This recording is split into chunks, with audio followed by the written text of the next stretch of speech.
কখনো কখনো আমরা ভাবি যে কোনো ব্যক্তি যিনি ধর্মের পথে চলেছেন, যদি তার দ্বারা কোনো ভুল হয়ে থাকে তাহলে নিয়তি তাকে সেই মুহূর্তেই কঠোর শাস্তি দেন। কিন্তু সেই সব মানুষ যারা সংসারের সবথেকে বড় অধর্মী, বহু নিকৃষ্ট মানের কাজ করেন, তাদের নিয়তি অনেক সুযোগ দেন। তাদের নিয়তি এরকম কঠোর প্রহার করেন না। এই ভাবনা কখনো না কখনো মনে আসেই। ভেবে দেখুন কেন? আসলে জীবনকে বেশিরভাগ মানুষ একভাবেই দেখে থাকেন, বিভিন্ন স্তরে একে দেখা উচিত। এবার আপনি বলুন, এই সংসারে কোনো অধর্মী কখনো প্রেরণার উৎস হতে পারেন? কখনোই নয়। যে মানুষ নিজের আত্মাকে মলিন করে ফেলেছেন, তিনি এই সংসারকে কিভাবে প্রেরণা যোগাবেন? উনি নিজেই বুঝতে পারেন না কোনটা করা উচিত, ধর্ম কোনটা। তাই নিয়তি তাকে একটা সুযোগ দেন, এটা বোঝার সুযোগ দেন যে কোনটা উচিত, কোনটা ধর্ম। সুযোগ দেন নিজের বিবেক জাগিয়ে তোলার, তাকে সুযোগ দেন নিজের অন্তরাত্মার ডাক শোনার। যখন তাতেও কাজ হয় না, তখন নিয়তির কাছে একটাই পথ বাকি থাকে, আর তা হল মহাবিনাশ। মহাবিনাশ হয়তো দেরিতেই আসতে পারে, কিন্তু তা অবশ্যই আসবে। আর যখন মহাবিনাশ আসে, তখন মহাবিনাশের যন্ত্রণা সমগ্র মানব জীবনের যন্ত্রণার থেকে অনেক বেশি হয়। এই কথাটা সবসময় মনে রাখবেন। আর অন্যদিকে যে মানুষ ধর্মের পথে চলছেন, তার দ্বারা যদি কোনো ভুল হয়ে থাকে, তখন নিয়তি তার পরীক্ষা নেন। কিছুক্ষণের জন্য মানুষের মনে হতে পারে নিয়তি তাকে কঠোর শাস্তি দিয়েছেন, কিন্তু সময়ের সাথে আমরা সবাই দেখি যে যখন সেই মানুষ সেই পরীক্ষায় উত্তীর্ণ হন, এই সমস্ত সংসারের জন্য প্রেরণার উৎস হয়ে ওঠেন। অর্থাৎ নিয়তি প্রত্যেক মানুষকে তার কর্ম অনুসারে উচিত ফলও দেন, উচিত শাস্তিও দেন। পার্থক্য হলো শুধুমাত্র সময় আর আপনার দৃষ্টিভঙ্গি। তাই ধর্মের পথে চলুন আর আমার সাথে ভালোবেসে বলুন, রাধা রাধা। দ্বিধাবোধ। অনেক সময় আমরা জীবনে সেই বাঁকে এসে পৌঁছই যেখানে আমরা বুঝতেই পারি না যে এবার কোন দিক নির্বাচন করা উচিত। কখনো এদিকে যাওয়া উচিত মনে হয়, কখনো ওদিকে যাওয়া উচিত মনে হয়, কখনো দুদিকেই যাওয়া প্রয়োজনীয় বলে মনে হয়, কিন্তু তা তো সম্ভব নয়। কখনো কখনো এটা মনে হয় যে এখানেই থেমে যাওয়া ভালো, কোথাও না যাওয়াই শ্রেয়। এবার একেই তো দ্বিধাবোধ বলে। সংসারে এমন কোনো দ্বিধা নেই যার সমাধান সম্ভব নয়। এই দ্বিধাবোধ স্বাভাবিক। আর আপনার এই দ্বিধাকে আমি একটু সরল করে দিই। দ্বিধাগ্রস্ত হয়ে নির্বাচন করলে তখন এটা মাথায় নিয়ে করবেন যে আপনার এই নির্বাচনের ফলে এই সংসারের ওপর, এই সমাজের ওপর কি প্রভাব পড়তে পারে।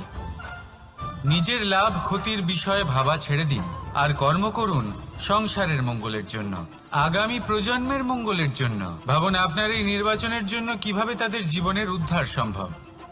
কারণ এই ভাবনাই হলো উচিত ভাবনা। কারণ অনেক সময় ওষুধ একটু কড়া মনে হতেই পারে, কিন্তু এই ওষুধই তো রোগ মুক্তি ঘটায়। সেইভাবে আপনাকেও এই দ্বিধার মুহূর্তে কঠিন নির্বাচন করতে হতে পারে। এই কঠিন নির্বাচন জীবনে কঠিন পরিস্থিতিও আনতে পারে, কিন্তু যদি এই নির্বাচন ধর্মসঙ্গত হয়, যদি এর দ্বারা সংসারের মঙ্গল হয়, তাহলে এই নির্বাচনই হলো সঠিক নির্বাচন। আসুন আমার সাথে ভালোবেসে বলুন, রাধা রাধা। মানুষ নানান ধরনের বাসনা পোষণ করেন, তাদের নানান ইচ্ছে থাকে, অভিলাষা থাকে, নানান কামনা করতে থাকেন, স্বপ্ন দেখেন, প্রার্থনা করেন যেন তা সফল হয়, নিজের সম্পন্নতা কামনা করেন, আর শেষে নিরাশ হয়ে যান কারণ এসব কিছুই পান না। আপনাকে একটা ছোট্ট উদাহরণ দিই। জঙ্গলের রাজা কাকে বলা হয়? সিংহকে। এবার যেহেতু সিংহ বনের রাজা, তাই হরিণ তো তার কাছে এসে এটা বলতে পারে না যে আপনি হলেন বনের রাজা, তাই আপনি আমাকে মেরে ফেলুন, আমাকে খেয়ে ফেলুন আর নিজের ক্ষুধা নিবারণ করুন। এমন তো হয় না। সিংহ যতই বনের রাজা হোক, তাকেও পরিশ্রম অবশ্যই করতে হয়, তবেই তার ক্ষুধা নিবারণ হয়। সেইভাবেই আপনার সমস্ত স্বপ্ন, আপনার সমস্ত ইচ্ছে, আপনার সমস্ত অভিলাষা, সমস্ত আকাঙ্ক্ষা পূরণ হবেই, অবশ্যই হবে, পরিশ্রমের দ্বারা। শুধু ভাবলেই হবে না। তাহলে আপনিও জীবনে পরিশ্রম করুন, নিজের সমস্ত স্বপ্ন পূরণ করুন, আর আমার সাথে ভালোবেসে বলুন, রাধা রাধা। আপনি কি কখনো কোনো উঁচু পর্বতের শিখরে পৌঁছতে পেরেছেন? যদি পৌঁছে থাকেন বা যদি আপনি কোনো উঁচু পর্বতের শিখরে যান, তাহলে ভালো করে দেখবেন, আপনি যত উঁচুতে অগ্রসর হতে থাকবেন, আস্তে আস্তে সমস্ত বনস্পতি বিলুপ্ত হতে থাকে। তারপরে সমস্ত গাছপালা, পশু পাখি সব বিলুপ্ত হতে থাকে। শেষ পর্যন্ত সেই শিখরে থেকে যায় শুধুমাত্র শান্তি, নীরবতা। আমাদের মানুষের সাথেও এটাই হয়। মানুষ যখন আত্মবিকাশের পথে অগ্রসর হতে থাকে এবং নিজের জীবনের শিখরে পৌঁছতে চায়, তখন তার একা থাকা অত্যন্ত প্রয়োজনীয় হয়। আর তাকে তখন ত্যাগ করতে হয় নিজের সুখ স্বাচ্ছন্দ্য, নিজের সম্পত্তি, নিজের সমৃদ্ধি, নিজের সৌন্দর্য। দেখুন, জীবনের শিখরে পৌঁছনো একেবারেই সহজ কাজ নয়। এ হলো অত্যন্ত দুর্গম এক পথ। কিন্তু যদি আপনি সেখানে পৌঁছতে চান, তাহলে আপনাকে ত্যাগের প্রবৃত্তি জাগিয়ে তুলতে হবে। ত্যাগ কি সেটা জানতে হবে, কারণ ত্যাগের ফলেই মনে শান্তি আসে, আর সেই শান্তির ফলে মনে উৎপন্ন হয় প্রেম। আর এই প্রেমই হলো জীবনের অন্তিম লক্ষ্য। তাহলে আসুন আমার সাথে ভালোবেসে বলুন, রাধা রাধা।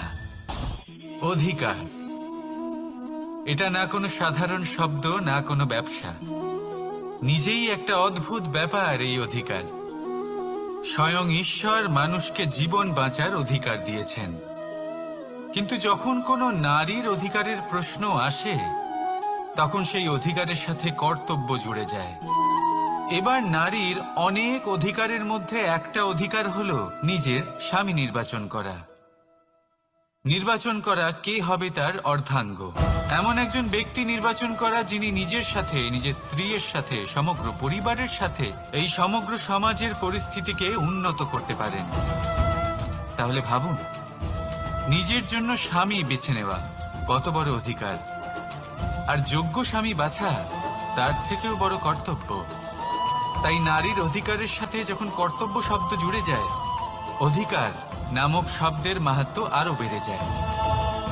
আপনিও নিজের জীবনে নিজের অধিকারের সাথে কর্তব্যকে জুড়ে দেখুন। যদি এরকম করেন, তাহলে সমস্ত স্বপ্ন পূর্ণ হবে, আর মন প্রসন্ন হয়ে বলবে, রাধা রাধা। কর্ম, কর্ম সর্বদাই শান্ত মনে করুন। ভিতের সেই ইটের মতো করুন যে শান্তভাবে 7 হাত গভীরে অবস্থান করে।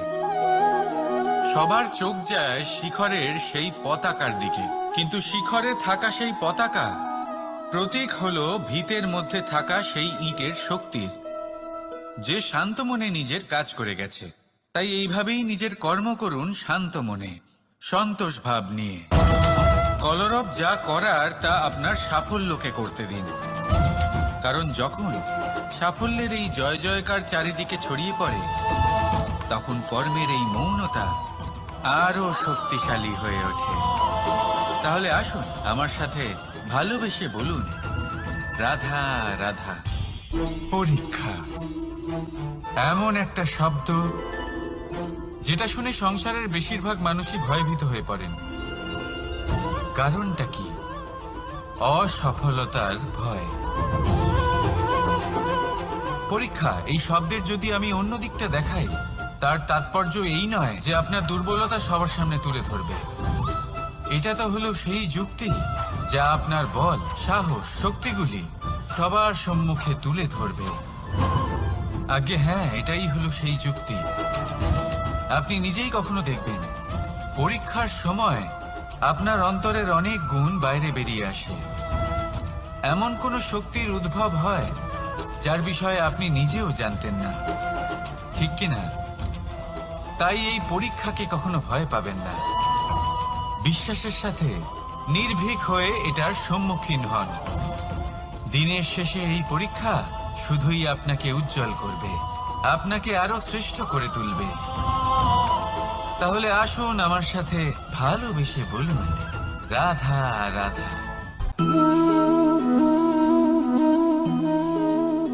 মোহনের বাঁশির এই সুর, এই সঙ্গীত কার না পছন্দ হয়, সবারই খুব ভালো লাগে। এবার এই সুর আসে কোথা থেকে? কেউ বলবেন কৃষ্ণের হৃদয় থেকে। সত্য কথা, এই সুর হৃদয় থেকে নির্গত হয় এবং প্রকট হয় এই বাঁশি থেকে। এই বাঁশিটাকে দেখুন, এই ছিদ্রগুলি দেখুন, প্রত্যেকটা সুর থেকে নিজস্ব একটা স্বর নির্গত হয়। এবার যে ব্যক্তি এই সমস্ত সুর এবং স্বর বুঝতে পারেন, এতে নিপুণ, তিনি এই বাঁশির দ্বারা যে সুর নির্গত করবেন তা তো মধুর অবশ্যই হবে। এবার জীবনের সাথেও কিছুটা এরকমই ঘটে। জীবনের কিছু নীতি থাকে, অর্থ, কুটুম্ব এবং আধ্যাত্মিক। যদি জীবনের প্রত্যেকটা মুহূর্ত সুখময় হয় এরকম আপনি চান, তাহলে এই তিনটি নীতিতে আপনাকে নিপুণ হতে হবে। কোনো একটি বিশেষ নীতির প্রতি যদি আপনি বেশি ঝুঁকে পড়েন, তাহলে বাকি দুই নীতি থেকে যা সুখ লাভ করা সম্ভব তা পারবেন না। ধন অর্জন করতে হবে পরিবারের জন্য, পরিবারের সুখ মনের শান্তির জন্য, মনে শান্তির প্রয়োজন মনের শুদ্ধতার জন্য। যখন এই মন শুদ্ধ হবে, জীবন শুদ্ধ হবে, পবিত্র হবে, সুন্দর হবে এবং ভালোবেসে বলবে, রাধা রাধা। জল, এ হলো জীবনের আধার পঞ্চতত্ত্বের মধ্যে একটি, আর অত্যন্ত বিশেষ। এর থেকে অনেক বড় শিক্ষা পাওয়া যায়। এই জল, গন্তব্যের বিষয়ে এর স্পষ্ট ধারণা আছে। ও জানে ওর লক্ষ্য কি, আর প্রয়াস করে ততদূর সে পৌঁছেও যায়। এটি পর্বত থেকে বয়ে নিচে নেমে আসে, নদীর সাথে সমাহিত হয়ে তার সাথে বয়ে চলে, চিরসবুজ বনানী গড়ে তোলে, প্রাণীদের তৃষ্ণা নিবারণ করে, সামনে এগিয়ে চলে, মানুষের সাথে মিলিত হয়। যারা একে বাঁধের মধ্যে বেঁধে রাখতে চেষ্টা করে, সে বন্দি দশাতেও থেকে যায়, মানুষের কল্যাণ করে। তারপর বাঁধ থেকে মুক্তি পেয়ে এগিয়ে চলে, কোথাও ধাক্কা খায়, কোথাও বাধা পড়ে, কোথাও যদি পথ খুঁজে না পায় তাহলে পথ খুঁজেই নেয়, আর যেখানে পথ থাকে না সেখানে পথ বানিয়ে নেয়, আর শেষ পর্যন্ত নিজের লক্ষ্যে পৌঁছেই যায়, অর্থাৎ সমুদ্রে গিয়ে সমাহিত হয়ে যায়। আমাদেরও কিছুটা এরকমই হয়ে উঠতে হবে। যেখানেই যাবেন সকলের কল্যাণ করুন, সামনে এগোন। আপনি কোথাও পড়ে গেলে, ধাক্কা খেলে আঘাত লাগবেই, উত্থান পতন লেগেই থাকে। সামনে এগোতে থাকুন। কোথাও পথ না পেলে তা খুঁজে নিন, কোথাও পথ না থাকলে তা বানিয়ে নিন। নিজের গন্তব্যের কথা সব সময় মনে রাখুন। শেষ পর্যন্ত নিজের মোক্ষ লাভ আপনি অবশ্যই করবেন।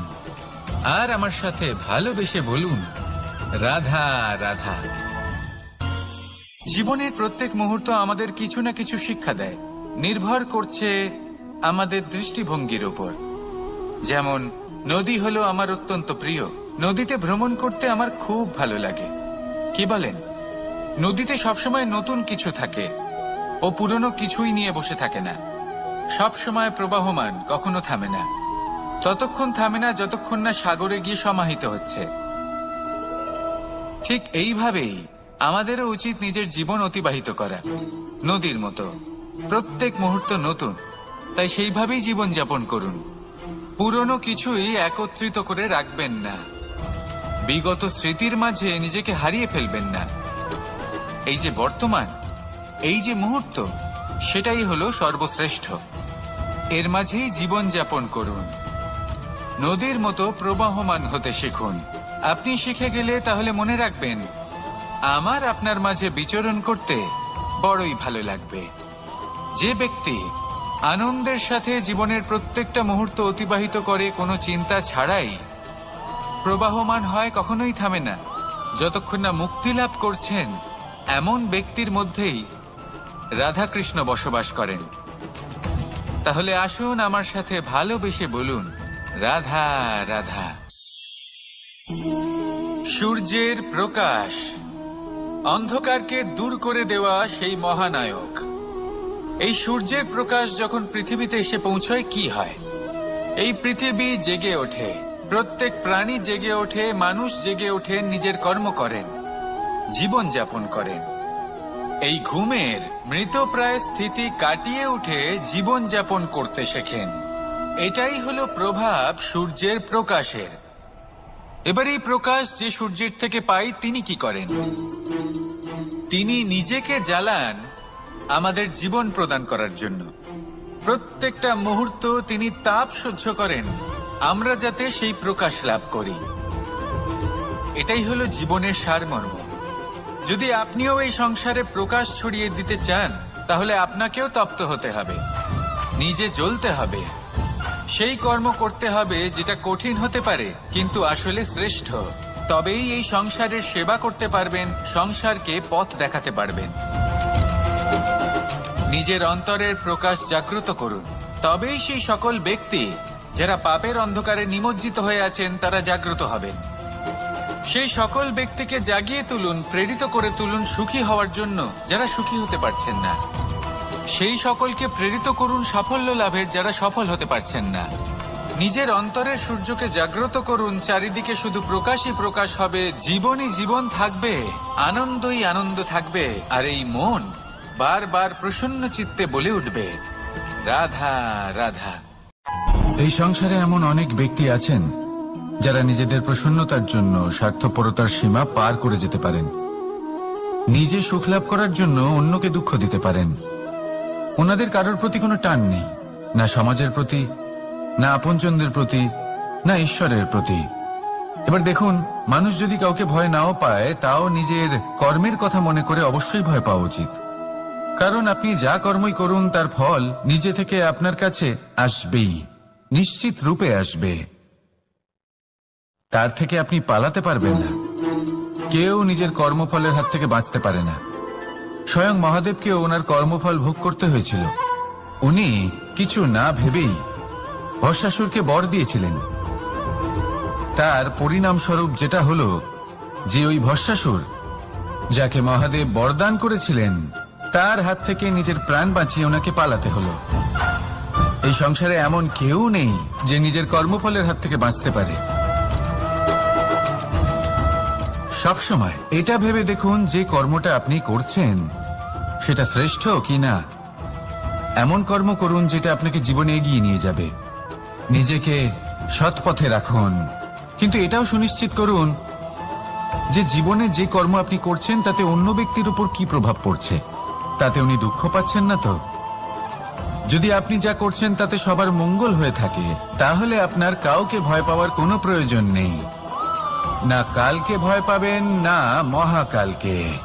আসুন আমার সাথে ভালোবেসে বলুন, রাধা রাধা। জীবনে যখনই আমরা কোনো বিশেষ মানুষের সাথে পরিচিত হই, তখন তার ব্যক্তিত্বের বিষয়ে আমাদের একটি নিজস্ব দৃষ্টিভঙ্গি তৈরি হয়। তা সে ভালো হোক বা মন্দ, আমরা নিজেদের দৃষ্টিভঙ্গি, নিজেদের ধারণা বানিয়ে ফেলি। কিন্তু আপনি কি নিশ্চিত রূপে বলতে পারেন যে এই যে আপনার দৃষ্টিভঙ্গি, সেটাই সেই ব্যক্তির পূর্ণ সত্য, সেই ব্যক্তি সত্যি সেরকমই? না, আপনি সেরকম বলতে পারেন না। কারণ যে কোনো মানুষের একটি চরিত্র, একটি ব্যক্তিত্ব অনেক বছর ধরে তৈরি হয়, অসংখ্য অভিজ্ঞতা লাভ করার পরে তৈরি হয়। আপনি একদিনে বুঝতে পারবেন না যে সেই ব্যক্তি কেমন। এই ভুলটাই বেশিরভাগ মানুষ করে ফেলেন। কিন্তু যদি সত্যি কোনো মানুষকে বুঝতে চান, তাহলে একটু সময় দেওয়া খুব প্রয়োজন। সবার আগে প্রথম আলাপে সেই ব্যক্তি তো এটাই বোঝাবে যে সে কতটা শ্রেষ্ঠ, কিন্তু সে কতটা গুণী বা কতটা অপগুণী, এটা বোঝার জন্য আপনাকে সেই ব্যক্তির কাছাকাছি থাকতে হবে। তিনি কতটা অহংকারী বা কতটা সজ্জন, সেটা বোঝার জন্য আপনাকে সেই ব্যক্তিকে সম্মান দিয়ে দেখতে হবে।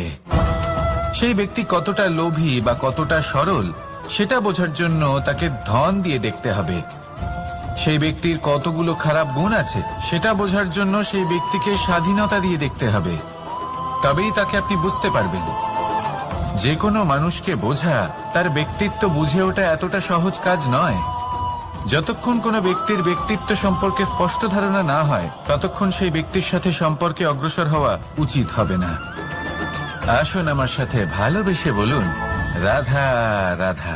এই সংসারের দুটি সব থেকে শক্তিশালী শব্দ হল নীরবতা এবং প্রসন্নতা। এই দুটি সব থেকে বেশি কঠিনও। এবার আপনি বলবেন, এতে কঠিনের কি আছে? না, ক্ষেত্র বিশেষে নিজে নীরব থাকা হলো অত্যন্ত কঠিন। আর তার থেকেও বেশি কঠিন হলো বিকট পরিস্থিতিতে নিজেকে প্রসন্ন রাখা। কিন্তু যদি আপনি এটা শিখে যান, তাহলে এই নীরবতাই আপনাকে জীবনে অনেক বড় বড় সমস্যার হাত থেকে বাঁচাবে।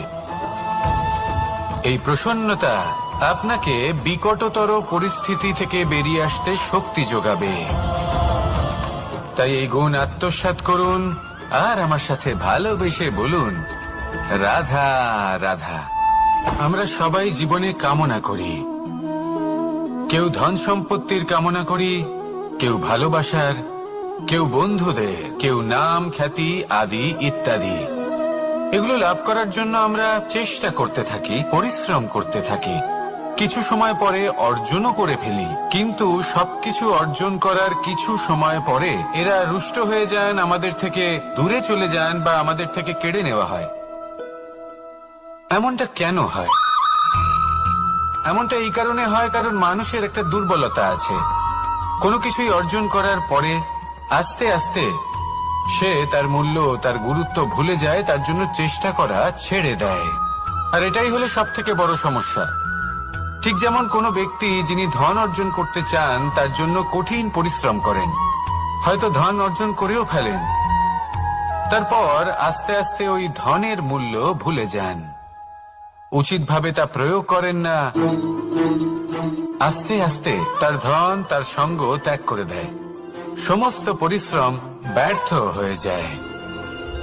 সেই জন্য মনে রাখবেন, এই সংসারে কিছু অর্জন করা অত্যন্ত কঠিন ব্যাপার, কিন্তু তার থেকেও বেশি কঠিন হলো সেটা নিজের সাথে ধরে রাখা। তাই জীবনে যখনই আপনি কিছু অর্জন করবেন, তার গুরুত্বটা বুঝুন, আর তারপরে সময় সময় তার মূল্য নিজেকে স্মরণ করাতে থাকুন। কৃতজ্ঞ থাকুন যে আপনার পরিশ্রম আপনাকে এই ফল দান করেছে, আর চিরকাল পরিশ্রম করুন। তবেই আপনি যেটা লাভ করেছেন সেটা আপনার কাছে থেকে যাবে। আসুন আর আমার সাথে ভালোবেসে বলুন, রাধা রাধা।